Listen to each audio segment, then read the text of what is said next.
The Business Journal Roundtable Series is sponsored by iSynergy, creative digital advertising.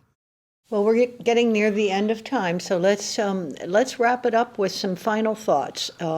Please, everybody, just kind of feedback, some final thoughts, what we haven't covered, what you'd like to mention, what you want to underscore, whatever it may be. And Michael, we'll start with you. Sure. Just today's environment, training, the age of your equipment or equipment retention and your patch level are the most important things you can do in your business. If you keep everything fairly new, all your equipment patched, all your end users caught up on training, the chances of something happening, there's always going to be a chance there, but it's going to minimize that, and you're going to have less of a severe business impact if you do have some kind of a cyber event or disaster recovery situation.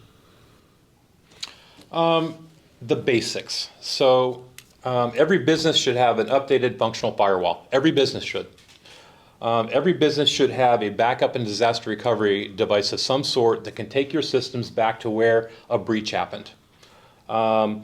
Every client should have antivirus and malware detection that includes EDR, which is endpoint detection and recovery. The old antivirus isn't good enough anymore. As Mike said, properly maintained and secured equipment is critical. And the other main thing, and these are the basics again, is training. 88 to 95% of breaches happen because of human error. Train your employees on what to look for, what not to look for. There are tools out there to do it. There are companies like us that will absolutely help you do that.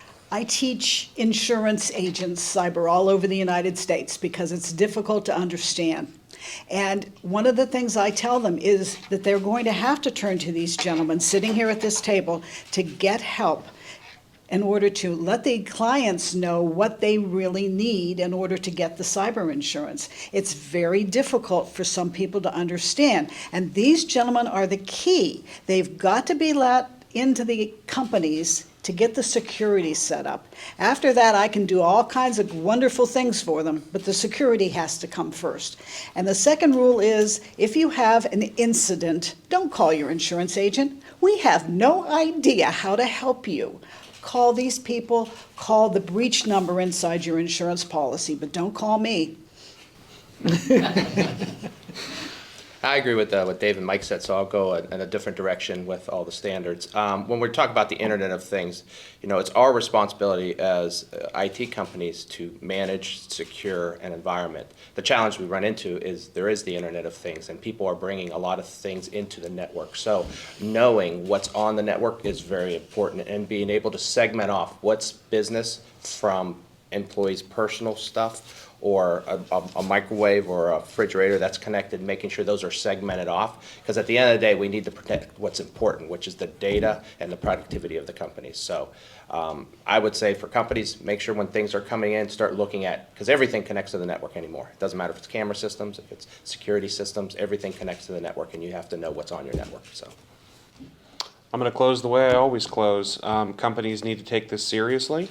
Companies need to make the proper investments into their IT infrastructure, and they need to allow a professional to do this. I've been saying it for a long time, and I said it today. We are long past the point where your nephew or your buddy or somebody can do this on the side. I think that was over probably 10 years ago, but certainly in the last couple of years, that's not an option any longer. The Business Journal Roundtable Series is sponsored by iSynergy, creative digital advertising.